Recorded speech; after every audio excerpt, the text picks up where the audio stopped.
الرجس وطهرهم تطهيرا.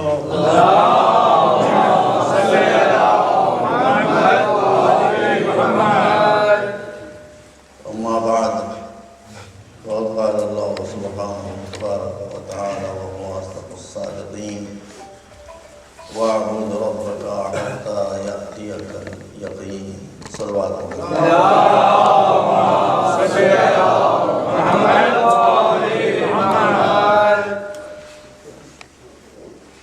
آج شب جمعہ ہے اور یہ چمکتی ہوئی بجلی کی روشنی بتا رہی ہے کہ جشن بھی ہے اور مجھ سے کچھ باتوں کی فرمائش بھی کی گئی ہے اور 1 گھنٹے کا وقت ہے. کوشش کروں گا کہ سارے لوگوں کا جہاں تک ممکن ہے لحاظ رکھوں. جو آیت کریمہ میں نے آپ کے سامنے پڑھی ہے اس میں ارشاد سے الہی ہے کہ اپنے رب کی مسلسل عبادت کرتے رہو موت کی ہچکی آنے تک.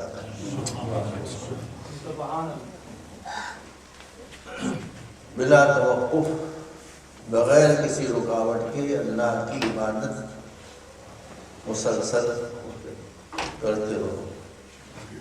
میری بدقسمتی ہے کہ مجھے یہاں زیادہ مجلسیں پڑھنے کا موقع نہیں مل رہا ہے.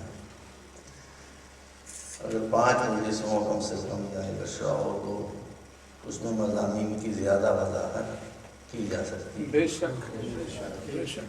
میں مجلس کے بعد بیٹھا رہوں گا. آپ میرے بھائی ہیں بلکہ میں محبان اہل بیت کا غلام ہوں. آپ کی مشکلوں کو دور کرنا آپ کے مسائل کو حل کرنے کی کوشش کرنا میرا فریضہ ہے. جزاک اللہ. ماشاءاللہ ماشاءاللہ. آواز بلند صلوات.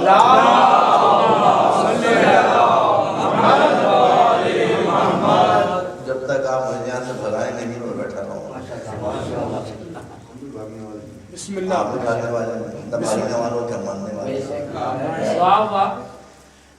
تو ارشاد ہے کہ وَاعْبُدْ رَبَّكَ حَتَّى يَأْتِيَكَ الْيَقِينُ. اپنے رب کی عبادت کرتے رہو یہاں تک کہ موت آ کر جب زندگی کا سلسلہ ختم کرے تب تمہاری عبادت ختم.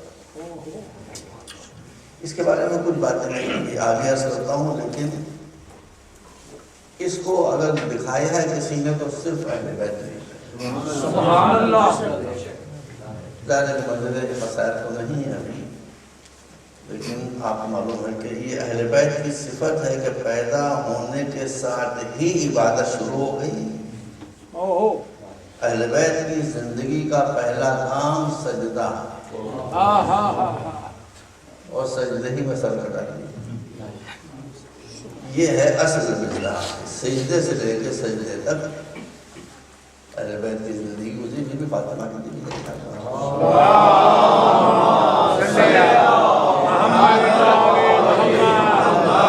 حضرت اسماء سے فرمایا تھا کہ جب تک میری عبادت کی آواز آتی رہے سمجھنا کہ میں زندہ ہوں. عبادت کی آواز بند ہو جاتی ہے نا میں بابا کے پاس چلی گئی.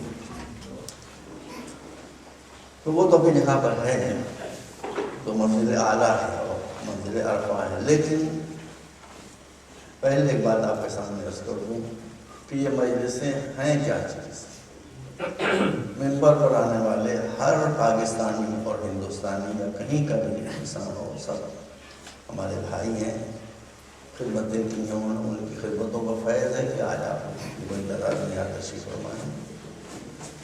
مگر ایک بات کا لحاظ ہمیشہ رکھنا چاہیے. فضائل ضرور پڑھے جائیں دشمنان اہل بیت کا ذکر کو بہت ہی داعیانہ انداز میں مگر ایک بات کا ضرور لحاظ رکھا جائے.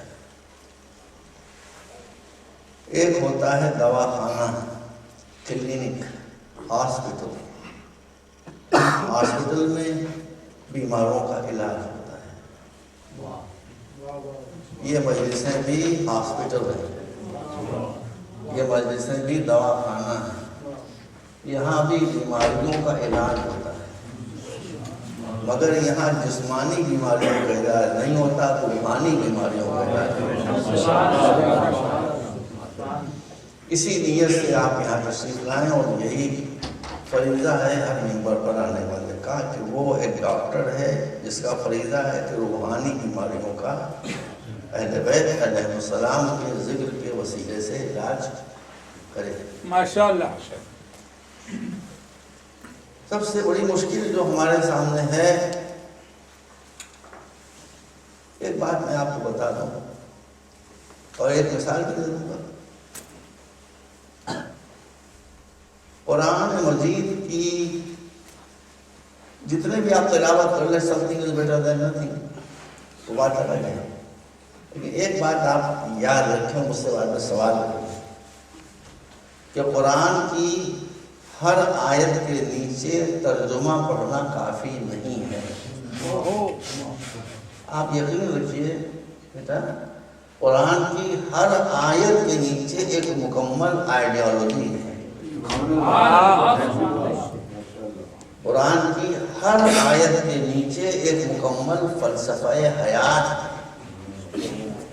اسی لیے تو مولا علی نے، اب دیکھیے یہاں پر بھی ذرا سمجھ کر دوں آپ کے سامنے کہ عام طور پر ذاکرین یہ پڑھ دیتے ہیں، خطبہ یہ پڑھ دیتے ہیں کہ الحمد، سورۃ الحمد کی تفسیر نہیں، بالکل نہیں۔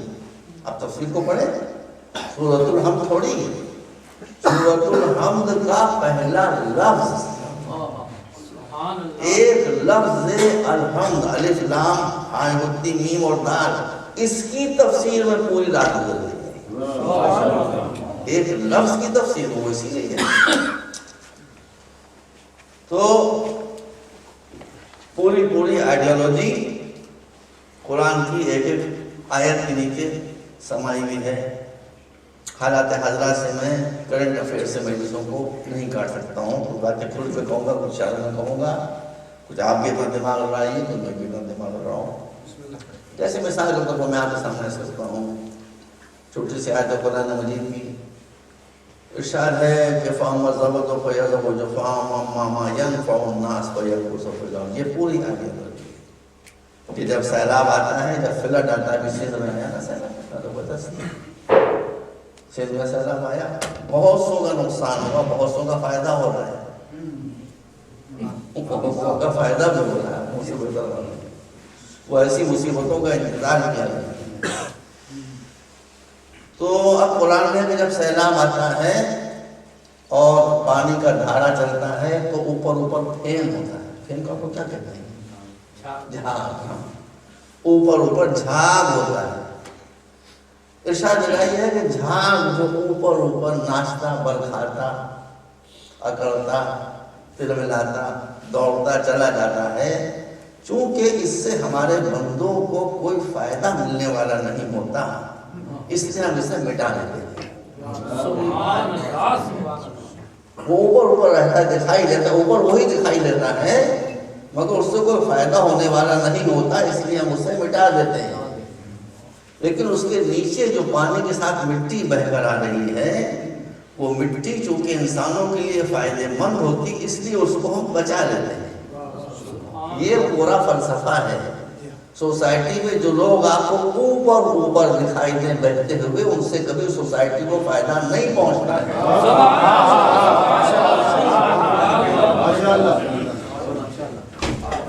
فائدہ انہیں لوگوں سے پہنچتا ہے کہ جو نیچے خاموشی سے بیٹھے ہوئے سبحان اللہ، کمیونٹی کو یا انسانیت کو فائدہ پہنچانے کے منصوبے بنایا کرتے ہیں، اور اللہ کا وعدہ بھی ہے کہ وہ ان کو مٹا دیتا ہے۔ جن کو گارڈ آف آنر دیا جا رہا ہوتا ہے ان کو قبر میں نہیں ملتی ہے۔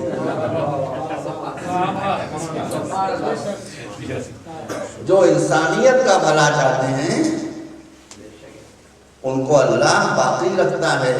یزید اپنے زمانے میں، اوباما تھا، بش تھا، آج کدھر ہے؟ کم بخت تو قبر بھی نہیں۔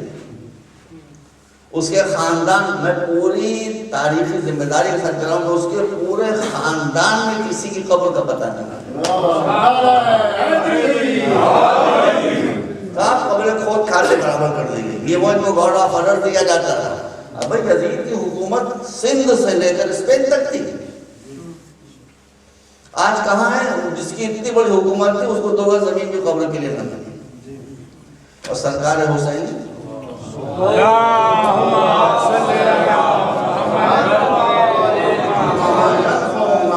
جس سے انسانیت کو فائدہ ابدار اسلامی کو سرکار حسین نے بچایا. اس لیے آپ کو معلوم ہے، آپ حضرات بھی جانتے ہوں گے کہ چہلم میں اس سال 1 کروڑ آدمیوں کا ہوتا ہے. اور ان 1 کروڑ آدمیوں کے مجموعے میں کہیں بھگدڑ نہیں ہوئی، کہیں خلفشار نہیں ہوا، کوئی ایک آدمی بھی 1 منٹ کے لیے پیاسا نہیں رہا. سبحان اللہ. ایک آدمی بھی 1 منٹ کے لیے بھوکا نہیں رہا. پاکستانی زائرین نے مجھ سے بتایا کہ ہم نیاز کا سامان بہت نہیں لے کر گئے تھے، وہاں ریفیوز کر دیا انہوں نے. ہم لے کر سامان کیا کریں جو وہاں پہ موجود ہے وہی بانٹیں، ہم سے نہیں بٹ رہا ہے. 1 کروڑ آدمی، 1 کروڑ بس. تو اما مایا الناس کی بات آپ یاد رکھیے کہ آپ اگر چاہتے ہیں کہ آپ کا نام باقی رہے، آپ کا وقار باقی رہے، خاموشی کے ساتھ اندر بیٹھ کر فائدہ لوگوں کو پہنچائیے. سبحان اللہ کو اپنے بندوں سے زیادہ کسی سے محبت نہیں ہے. مسئلہ جو ہے وہ یہ ہے کہ ہم سب کچھ کرتے ہیں لیکن ذرا معرفت میں کم ہے، جانتے نہیں ہیں، پہچانتے نہیں. عبادت ہم کرتے ہیں کہ آپ عبادت نہیں کر رہے تھے، میں نہیں پڑھ رہا تھا نماز، میں بھی نماز پڑھ رہا تھا، آپ بھی نماز پڑھ رہے تھے. دعائے کمائل اتنی زبردست دعا ہے، آپ بھی پڑھ رہے تھے، میں بھی پڑھ رہا تھا. مگر عبادت کے معنی کیا ہے؟ دیکھیے یہاں پر قرآن میں ارشاد ہوتا ہے وَاعْبُدْ رَبَّكَ حَتَّى يَأْتِيَكَ الْيَقِينُ. موت کے آنے تک عبادت جاری رہے. اب میں جاہل انسان، میں نے اپنے معبود سے کہا پروردگار وہ کون سی عبادت ہے کہ میں موت کے آنے تک پڑھتا رہوں، موت کے آنے تک کرتا رہوں؟ آپ جواب دیجیے. آپ کہیں گے نماز کون سی نماز؟ صبح کی نماز. سورہ بقرہ بھی پڑھوں تو آدھے گھنٹے میں ختم ہو جائے گی. پھر کیا کرنا؟ عبادت ختم ہو گئی. اب عبادت ختم ہو گئی. اللہ تو کہہ رہا ہے کہ موت تک عبادت نہیں کرتے رہو، صرف عبادت کرتے رہو. کہ ہاؤ از اٹ پاسبل؟ حج کتنے دن؟ 5 دن. پھر کیا کرو؟ رمضان کے روزے جتنے مولوی اتنی عید نہیں. اور کچھ بولو، جتنے مولوی اتنی عید. چلیے 30 روزے ہو گئے، اب اس کے بعد کیا کرو؟ تو ہر عبادت محدود وقت کے لیے، منٹوں میں، گھنٹوں میں، دنوں میں.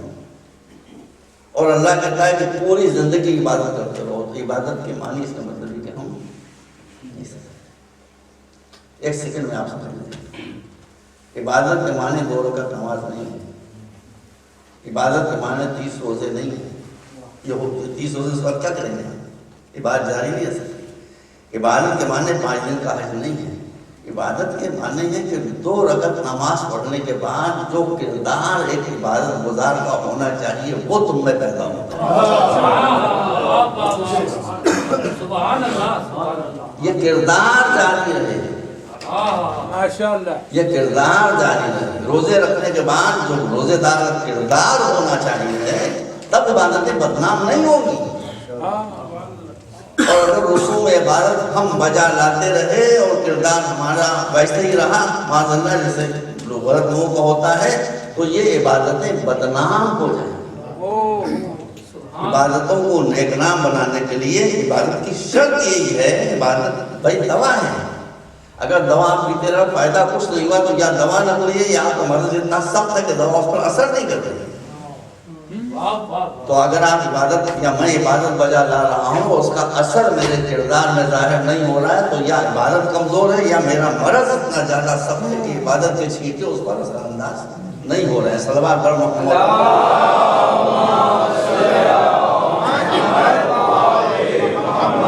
ایک مرتبہ اور صلوات دیں.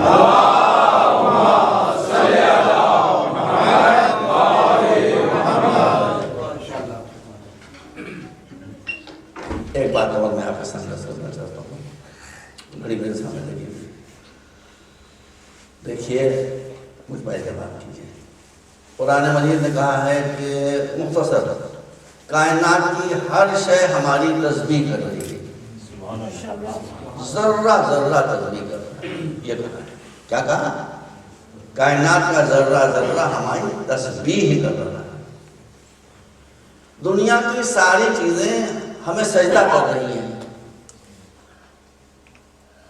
للہ یسجد ما فی السماوات و ما فی الارض، آسمان سے لے کے زمین تک جتنی چیز تم نہ بھی کرو گے سجدہ تو نہ کرو، کائنات کا ایک ایک ذرہ ہمیں سجدہ کر رہا ہے، تم سجدہ نہیں بھی کرو گے تمہارا کیا بگڑ ہے؟ سبحان اللہ، بے شک بے شک، کیا فرق پڑے گا؟ تو کائنات کا ذرہ ذرہ ہماری تسبیح کر رہا ہے، کائنات کا ذرہ ذرہ ہمارا سجدہ کر رہا ہے، نماز پڑھ رہا ہے، پرندوں کا ذکر کرتے ہوئے ارشاد ہوتا ہے کہ کل قد علم صلاۃہ و تسبیح، ان میں سے ہر چڑیا، ہر پرندہ، ہر برڈ جانتی ہے کہ اسے نماز کیسے پڑھنا چاہیے، سبحان اللہ، اسے تسبیح کیسے کرنا چاہیے، اس کو سہو بھی نہیں ہوتا، اسے شک بھی نہیں ہو سکتا۔ کوئی مسلمان ہے جو کہے کہ کبھی چڑیا کو شک ہوتا ہے؟ کوئی مسلمان کہہ سکتا ہے کسی سے چڑیا کو نماز پڑھنے میں سہو ہو جاتا ہے؟ سنی شیعہ دیوبندی بریلوی کوئی نہیں کہہ سکتا، سب کہیں گے نہیں، نہ سہو ہو سکتا ہے نہ شک ہو سکتا ہے۔ کیوں؟ اس لیے کہ اللہ جس کو براہ راست پڑھاتا ہے وہ جانور بھی ہو تو وہ صاحب الاسیان سے بڑی ہوتا ہے۔ سبحان اللہ، واجبہ، واہ واہ واہ واہ، سبحان اللہ، ماشاء اللہ ماشاء اللہ ماشاء اللہ،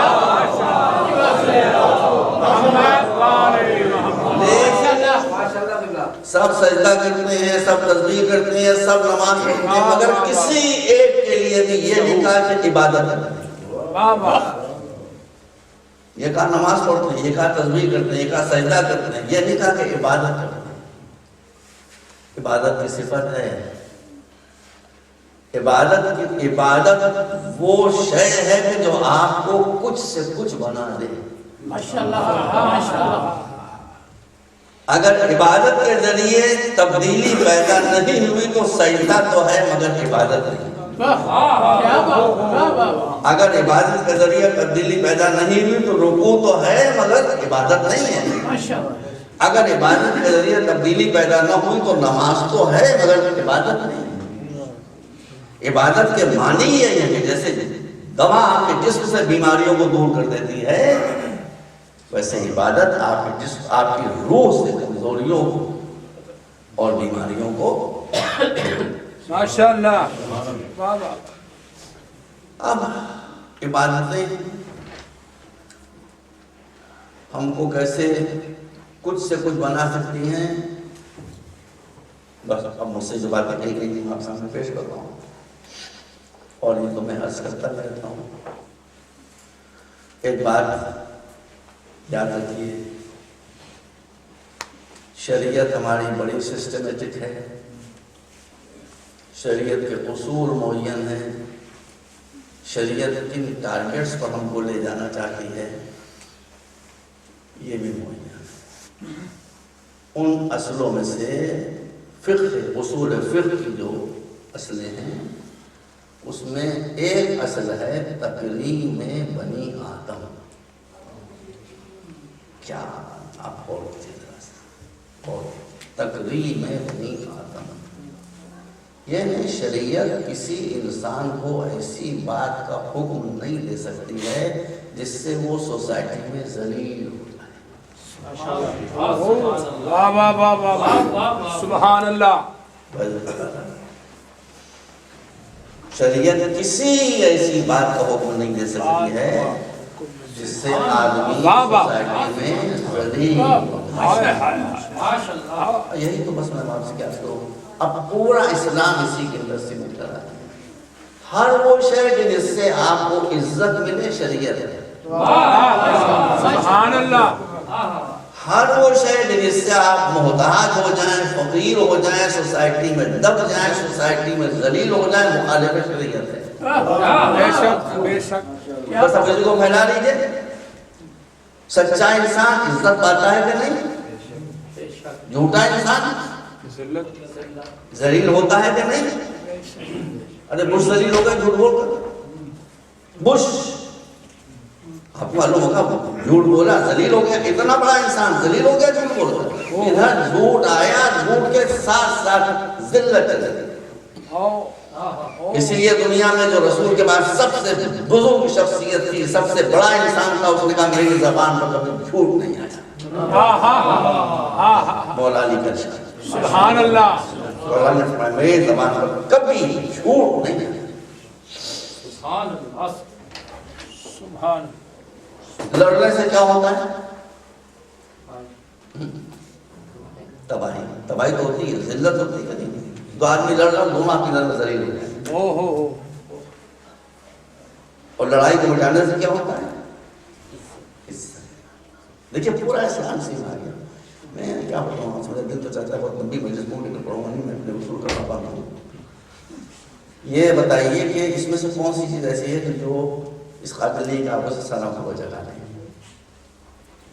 ہر وہ شے جو آپ کو عزت دے دے وہ شریعت ہے. ہر وہ شے جو آپ کو خدا نہ خواستہ ہے مجھے ذلیل کر دے وہ شریعت کی مخالفت ہے. بھائی جس صاحب نے کہا تھا, آپ یہ بتائیے کہ دنیا میں جاہل کو کہیں عزت ملتی ہے؟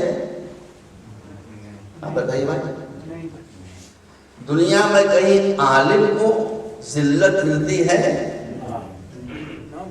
علم کے ساتھ ساتھ عزت چلتی ہے, جہالت کے ساتھ ساتھ ذلت چلتی ہے. اب میں ہندوستان سے آ رہا ہوں, ہندوستانی کی بات کروں, میں پاکستان کی بات ہے اور درد ہے ہمارے لیے پاکستان کی. مولا علی نے ارشاد فرمایا ہے ما فقد من وجد العلم وماذا وجد من فقد العلم. فرمایا ہے کہ جس کے پاس سب کچھ ہو, سب کچھ ہو, خالی علم نہ ہو. کسی کے پاس سب کچھ ہو مگر اس کے پاس علم نہ ہو, سب چلا جائے, سب چلا جائے. اور کسی کے پاس کچھ نہ ہو, خالی علم ہو, سب کچھ آ جائے. سبحان اللہ. سبحان اللہ. میں لکھنؤ سے آ رہا ہوں, آپ لوگوں نے نام سنا ہوا لکھنؤ. لکھنؤ کے راجہ نواب مشہور تھے, پیلیسز تھے, ان کے محل تھے.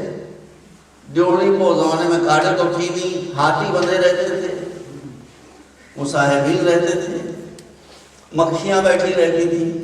اب سچ مچ کی مکھیاں نہ سمجھ جائے گا, انسانوں کی شکل میں جو مکھی ہوتی ہے بڑی خطرناک ہوتی ہے. مکھیاں بیٹھی رہتی تھی. زمینداری ابولیشن ہوا, اچھا ان کے پاس سب کچھ تھا, دولت تھی, محل تھے, پیلیسز تھے, زیورات تھے, قالین تھے, اللہ ہاتھی بندے میں ہیں, سب کچھ تھا, نہ خود پڑھا نہ بچوں کو پڑھایا. آج ان کے بچے بھی کچھ نہیں رہے, کچھ نہیں رہے, کوئی چیز نہ رہ گئی. اب میں ہندوستان سے وہیں کی مثال دیتا ہوں. ہندوستان میں ایک شخص تھا, اس کا نام تھا اے پی جے عبد الکلام. یہ رامیشورم میں رہتا تھا. اتنا غریب تھا کہ 12-13 سال کی عمر تک یہ سڑکوں پر اخبار بیچا کرتا تھا. جو اخبار بیچتا ہوگا سڑکوں پر, اس کی کیا حالت ہے کیا بتائیے. کوئی خاندانی بیک گراؤنڈ نہیں. آپ نے ان کو خود تو نہیں دیکھا ہوگا, تصویر دیکھی ہوگی, قد کتنا اتنا تھا. صورت کیسی, بلال کے بھائی, حضرت بلال کے بھائی, جیٹ بلیک. صورت کیسی, رات میں تو بچے دیکھ کے ڈر گئے. بالوں کا اسٹائل, ہر چیز مائنس. نہ خاندان, نہ پیسہ, نہ پرسنالٹی, نہ کچھ. ایک علم کو پکڑ لیا اس نے, ہر چیز مائنس, علم پلس. نتیجہ کیا ہوا میں آپ بتانا چاہتا ہوں کہ بی جے پی پارٹی کا جو وزیر اعظم تھا اٹل بہاری واجپئی, اٹل کو بھی اپنی جگہ سے ٹلنا پڑا. وہ خود وہاں گیا اس کے گھر پر, وہاں سے زبردستی اٹھا کر لایا. وہ انکار کر رہا تھا کہ مجھے ہندوستان کی صدارت نہیں چاہیے ہے. اٹل بہاری واجپئی نے کہا کہ ہندوستان کو آپ کی صدارت چاہیے ہے. لا کر قصر صدر میں پہنچا دیا. آیا 2 سوٹ کیسز کے ساتھ, چلا گیا 2 سوٹ کیسز کے ساتھ. جب علم ہوتا ہے تو ایمانداری بھی ہے. اور آج آپ یقین کیجئے کہ کسی ہندو فارمر پریزیڈنٹ کو وہ عزت حاصل نہیں ہے جو اس مسلمان کو حاصل ہے. کیوں؟ مولا علی کا وعدہ تھا, جس کے پاس سب کچھ ہے مگر علم نہیں, اس سے سب چھین جائے گا. جس کے پاس کچھ نہ ہو فقط علم ہو, اس کے پاس سب کچھ آ جائے گا. سلام پر محمد.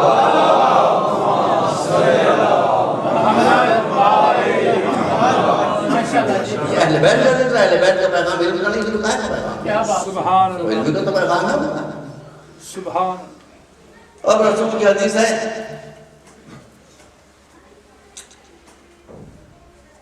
کہ اگر عبادت گزاروں کے بیچ میں ایک عالم بیٹھا ہو تو اس کو وہی فضل و شرف حاصل ہے جو چمکتے ہوئے چاند کو ستاروں کے بیچ میں. ماشاءاللہ ماشاءاللہ. نہیں, آپ غور کریں ایسا کیوں. اب ایک عبادت گزار ہے, صبح سے لے کر شام تک عبادت کر رہا ہے. ایک عالم ہے, آرام سے بیٹھا ہوا ہے, وہ روزے رکھ رہا ہے, کہ وہ اس کی ٹوٹی جا رہی ہے ظہر کی وجہ سے, فاقے کرتے کرتے. ایک آدمی آرام سے بیٹھا ہوا ہے, تکیہ لگائے ہوا, خالی علم, نالج, ایجوکیشن. کہتے ہیں وہ کچھ نہیں, یہ سب کچھ. اسلام ریشنل ریلیجن ہے. آپ ایموشنل ہو گئے بات کریں, اسلام بالکل ریشنل ریلیجن ہے. کیا بات ہے؟ بات یہ ہے کہ عبادت گزار جتنا بھی عبادت گزار ہو, اس کا نفع اس کی ذات کو پہنچے گا, کسی کو نہیں پہنچے گا. عالم ہوا کہ جس کا نفع تو دوسروں کو. ماشاءاللہ ماشاءاللہ. یہ اسلام کا مزاج سمجھ لیا. یہ اسلام کا مزاج سمجھ لیا جو دوسروں کو نفع پہنچائے. ماما سبحان. مدد کیا. اسی لیے الحمدللہ ہمارے جو علماء ہیں, نالج از نالج. آپ کے اوپر سابق علماء نے, کچھ علماء نے, کچھ مفتیان نے, مفتیوں سے میں بہت پریشان ہوں. مفتیوں کو خالی مفت کے فتوے دینا آتے ہیں, آگے کچھ نہیں. آگے انہیں کچھ نہیں. علماء کو سیکھیں. میں آپ کو دونوں کا فرق دکھائی دیتا ہوں. ہمارے یہاں ایک دارالعلوم ہے بہت مشہور, اس کے ایک رجسٹرڈ مفتی کا فتویٰ انٹرنیٹ پر موجود ہے. ان سے یہ پوچھا گیا کہ یہ بتائیے کہ آج کل کے زمانے میں ڈبل بیڈ نکل آئے ہیں, تو ایک مسلمان کے لیے ڈبل بیڈ کا استعمال کرنا جائز ہے یا ناجائز ہے؟ انہوں نے فرمایا کہ چونکہ رسول اللہ نے کبھی ڈبل بیڈ استعمال نہیں کیا تھا, اس لیے ڈبل بیڈ کا استعمال کرنا بدعت ہے. رسول اللہ نے ڈبل بیڈ کب استعمال کیا؟ یہ میں انٹرنیٹ پڑھا میں آپ کو بات کہ چونکہ رسول اللہ نے ڈبل بیڈ استعمال نہیں کیا تھا, اس لیے ڈبل بیڈ کا استعمال کرنا حرام. اس سے جب کسی نے پوچھا کہ آپ اس پر کیا کمنٹ کرے گا, میں کہا بھائی میں تو مجاہل آدمی, میرا چھوٹا سا کمنٹ ہے کہ جو مفتی میاں بیوی کو ایک ساتھ نہ دیکھ سکے, وہ شیعہ سنی کو ایک ساتھ کیا دیکھے. کیا بات ہے, ماشاءاللہ. اس کے مقابلے میں آپ ہمارا,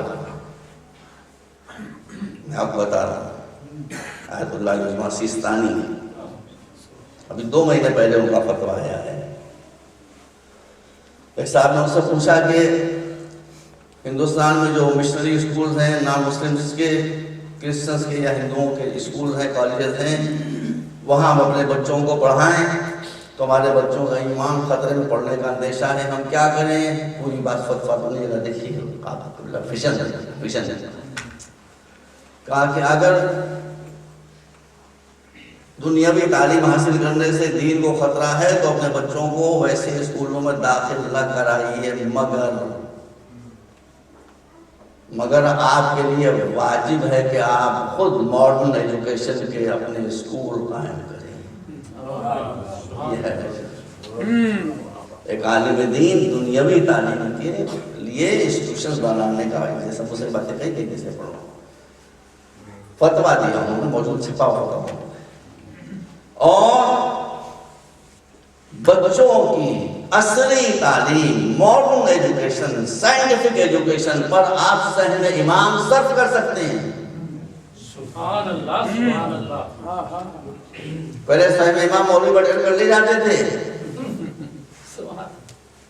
فتح موجود چھپا ہوا اور اپنی ذمہ داری سے کر رہا ہوں کہ آپ ماڈرن ایجوکیشن پر بچوں کی اگر بچہ دیانتدار ہے ایماندار ہے روزہ نماز کا پابند ہے اور ماڈرن ایجوکیشن میں پچھڑا جا رہا ہے غربت کی وجہ سے نو پرابلم آپ صاحب امام اس کے لیے سبحان اللہ سبحان اللہ یہ بات آپ کے مرجع تقلید کا فتویٰ ہے جو میں آپ کے سامنے پوری ذمہ داری کے ساتھ دہرا رہا ہوں ایک مرجع تقلید نے آپ کو بتا دیا کہ زمانے میں بغیر ماڈرن ایجوکیشن کے آپ باقی نہیں رہ سکتے اس کے لیے دروازے کھول دیے کبھی کسی عالم نے نہیں کھولے آج تک کسی مرجع تقلید نے صحن امام کے لیے ماڈرن ایجوکیشن صرف کرنے کے لیے اجازت نہیں دی اللہ سستانی کا ویژن ہے کہ انہوں نے اجازت دی ہے ایک مرتبہ صلوات دیں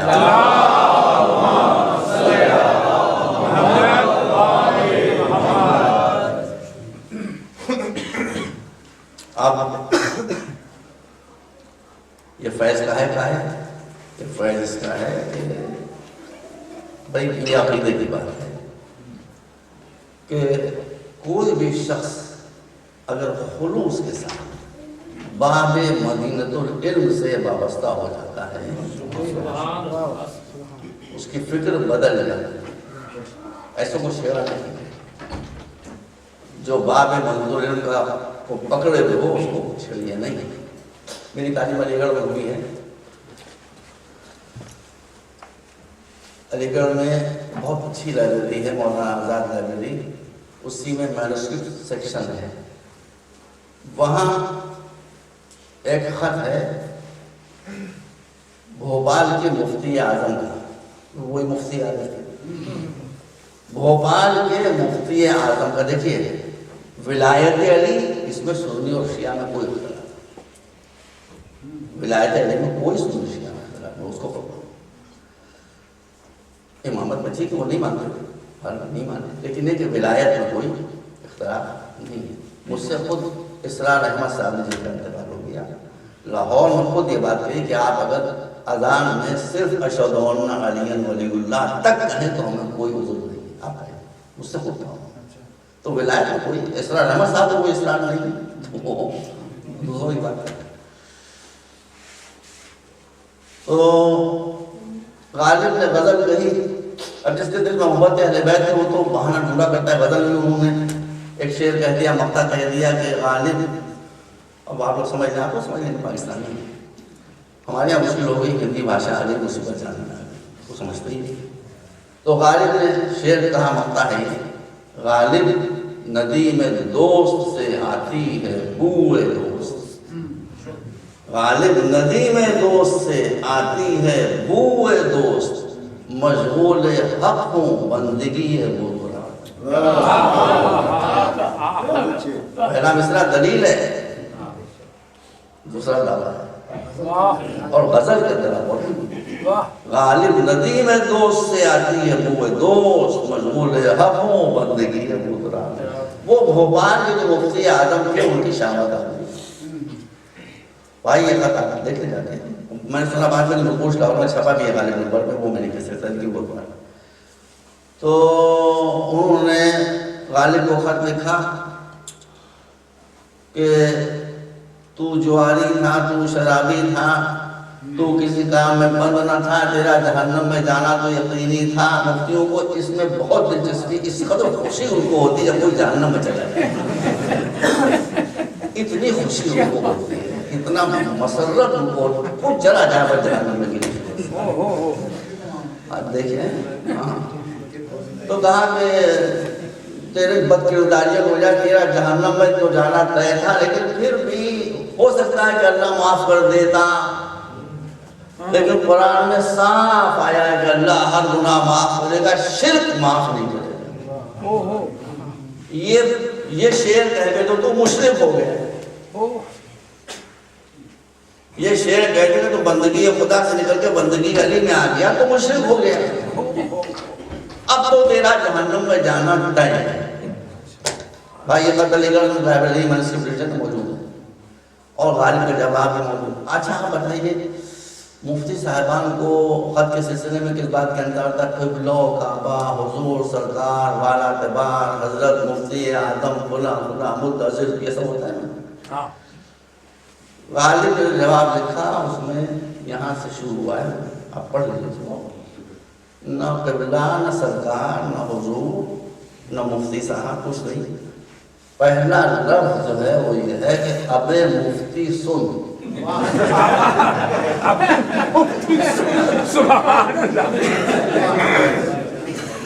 اب آپ سمجھیے کہ یہ جملہ کرتے ہی اب مفتی سن، وہ تو سن ہو گئے ہوں، تو سن ہو گئے۔ پڑھنے والا ہے میں اس سے بہت سی باتیں نہیں پڑھ رہا ہوں، زبان بڑی بکواسی ہے، میں نہیں پڑھ سکتا، یہاں پر کی تہذیب بھی تو ہے جہاں تک پڑھ سکتا ہوں۔ کہ اب مفتی سن،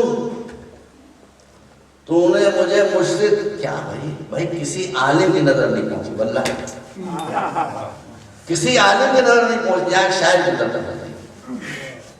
اب مفتی سن، تو نے مجھے مشرک کہا لیکن تجھے یہی نہیں معلوم کہ شرک ہے کیا۔ ٹھنڈے پسینے آ رہے ہیں، تجھے یہی نہیں معلوم، ایک شاعر ایک مفتی کو بتا رہا ہے کہ شرک کیا ہے، شرک کیا ہے، تجھے یہی نہیں پتا کہ شرک کیا ہے۔ سنیے شرک، اب کہتے ہیں شرک یہ ہے جو اللہ کی ذات و صفات و عبادت و احکام میں کسی کو شریک قرار دے وہ مشرک۔ بے شک بے شک۔ بھائی سنتے جائیے، شرک کی نئی ڈیفینیشن ہے اور صحیح ہے، جو اللہ کی ذات و صفات و عبادت و احکام میں کسی کو شریک قرار دے وہ مشرک، جو خاتمیت و رسالت مصطفی میں کسی کو شریک قرار دے وہ مشرک، اور جو ولایت و امامت مرتضوی میں کسی کو شریک قرار دے وہ مشرک۔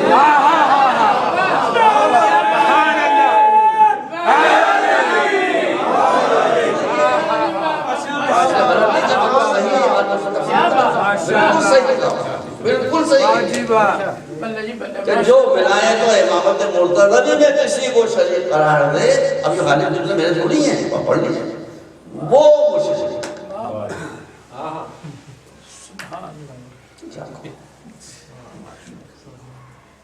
اس کے بعد وہ کہتا ہے عورتیں تو نہیں ہے نا یہاں،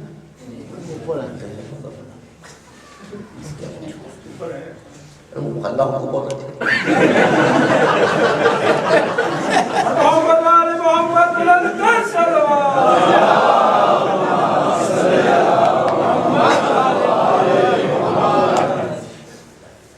بہت دبا کے اور کاٹنے کے بتا رہا ہوں کہ اس کے بعد اس نے کہا کہ تو مسائل امام ابو حنیفہ کے حیض و نفاس کے حوضوں میں غوطے لگانے والا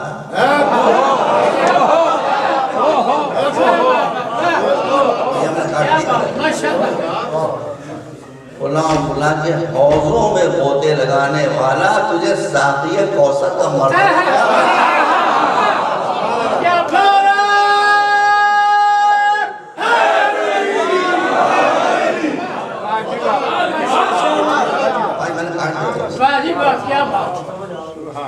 تو ساقی کوثر کا ان حوضوں میں نجس حوضوں میں غوطے لگانے والا تجھے ساقی کوثر کا مرتبہ کیا معلوم؟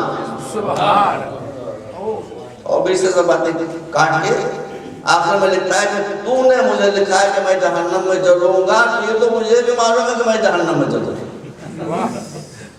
یہ تو مجھے بھی معلوم ہے کہ میں جہنم میں جلوں گا، لیکن تجھے یہ نہیں معلوم کہ میں کیوں جلوں گا، وہ بتا رہا یہ تو مجھے معلوم ہے میں جہنم میں جلوں گا، تجھے نہیں معلوم کہ میں کیوں جلوں گا، وہ میں بتاتا ہوں. لکھتا ہے میں آتش جہنم میں اس لیے جلایا جاؤں گا کہ جہنم کی آگ کا ایندھن بن کر تیرے ایسے دشمنان اہل بیت کے لیے آتش جہنم کو اور تیز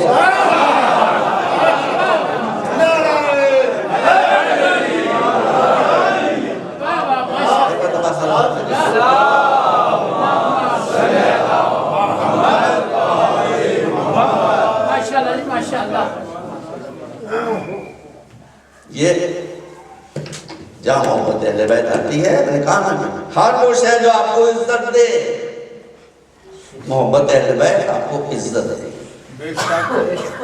اہل بیت آپ کی عزت کے محافظ بن جائیں گے. سبحان اللہ. اس لیے اس ولایت کو کبھی کسی قیمت پر ہاتھ سے جانے نہ دیں. یہ ولایت اس کی اہمیت کیوں ہے؟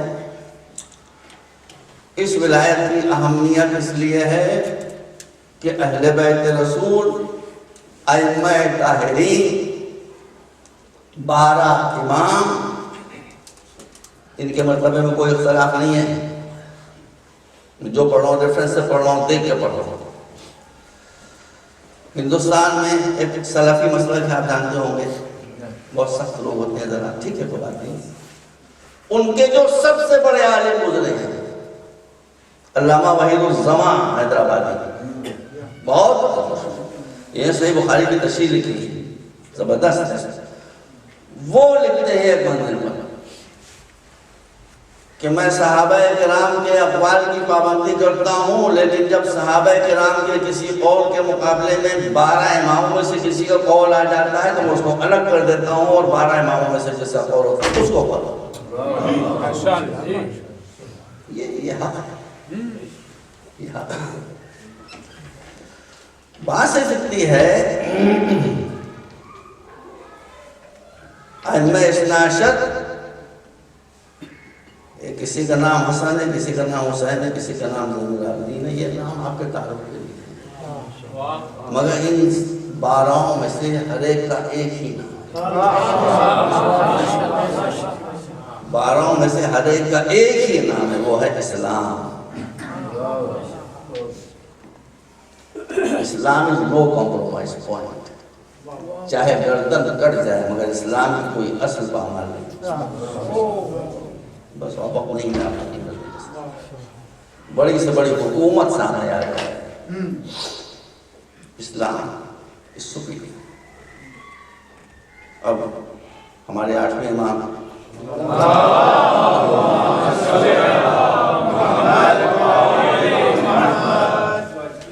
حضرت امام علی رضا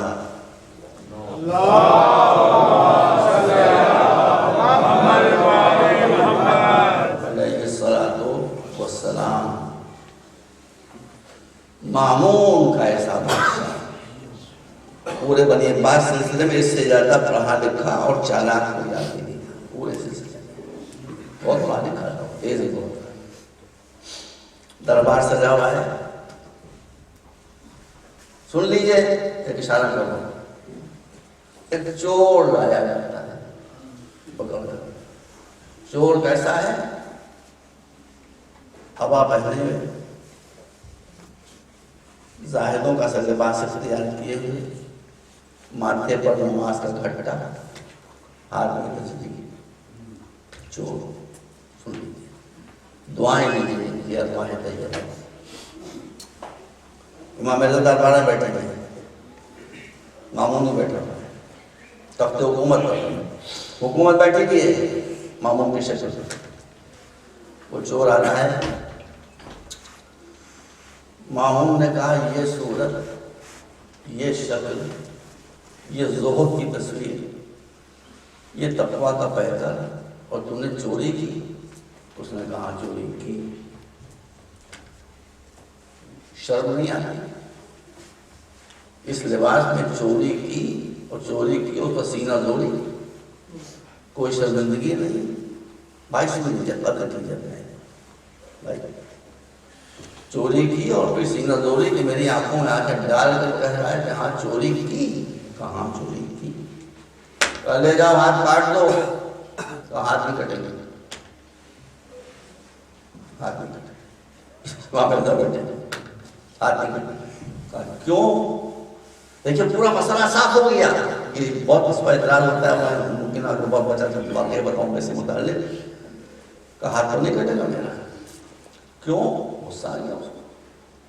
کہا ہاتھ اس لیے نہیں کٹے گا کہ تو اتنے بڑے محل میں بیٹھا ہوا ہے, کنیزیں تیری خدمت کر رہی ہیں, انواع و اقسام کے دسترخوان تیرے سامنے لگے ہوئے ہیں, تجھے خبر بھی ہے کہ ملک میں غربت کہاں سے کہاں پہنچ گئی ہے. مجھ پر 3 دن کا 3 وقت کا فاقہ ملا تھا. 3 وقت میں نے فاقے کیے تھے, تب میں نے چوری کی ہے. 3 وقت کے فاقوں میں جب چوری کی جائے تو ہاتھ نہیں کاٹے جا سکتے ہیں. چونکہ چوری میں نے کی ہے, مگر یہ چوری ان حالات کی وجہ سے میں نے کی ہے جو تو نے پیدا کر دی ہیں. اس لیے چوری میں نے کی ہے, ہاتھ تیرے کاٹے.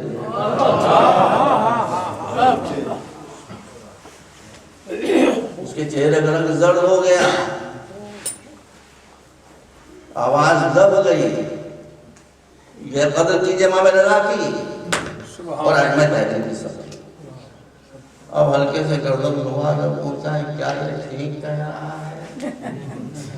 امام نے کہا بالکل ٹھیک کہہ رہا ہے. امام نے کہا کہ بالکل ٹھیک. دوسرے علماء جب بادشاہوں کے دربار میں جاتے ہیں تو حکومت شریعت پر حاکم ہو جاتی ہے. حکومت شریعت پر حاکم ہو جاتی ہے. ائمہ تحریر کا فیض ہے کہ یہ درباروں میں گئے تو شریعت کو ہمیشہ بادشاہت پر حاکم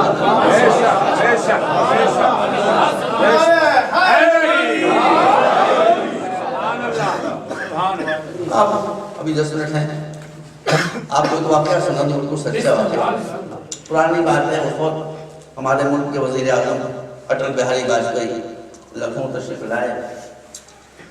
اس سے پہلے کینیڈا کے ایک صاحب آئے, مسٹر زبیدی میرے پاس آئے کہ ہم چاہتے ہیں ہندو مسلم قریب ہو جائیں. میں نے کہا ٹھیک ہے, بہت اچھا خیال ہے آپ کا کہ آپ کیا کرنا چاہتے ہیں. کہا میں لکھنؤ میں جلسہ کرنا چاہتا ہوں. میں چاہتا ہوں کہ ہندو مسلمان آ کر وہاں تقریریں کریں اور بہنوں میں. ٹھیک ہے, اچھا خیال ہے, میں بھی آ جاؤں گا. لکھنؤ میں جو سب سے بڑا ہال ہے, کون سا حال ہے, اس میں انہوں نے انتظام کیا. میں اپنے وقت پر میں نے ٹائم دیا تھا 5 بجے جاؤں گا اور 5:30 بجے واپس ہو جاؤں گا. کچھ نماز پڑھنا ہوگی, نکاح پڑھنا ہوگی. وہاں جو میں گیا, ایک صاحب میرے ساتھ گئے تھے, جعفر صاحب ان کا نام تھا. وہ اپنی گاڑی سے مجھے لے کر گئے تو دور ہی سے مجھے وہ ہال بھرا ہوا, ہال کے سامنے لان بھرا ہوا اور نعرے ہو رہے ہیں, جے شری رام, جے شری رام. کیا نعرے ہو رہے ہیں بھائی. وہ بیچارے ڈرنے لگے, کہنے لگے کہ کچھ معاملہ یہاں گڑبڑ ہے. تو مولانا نے بھیا سے واپس چلیے. میں نے کہا بھیا میں واپس جانے والوں کو ماننے والا نہیں ہوں, دیکھتا ہوں کیا ہوگا, چلیے. اب جو میں اندر گیا تو میں نے دیکھا کہ اٹل بہاری جی تشریف لا رہے ہیں تقریر کرنے کے لیے, اور پورا جو فنکشن ہے وہ RSS نے ہائی جیک کر دیا.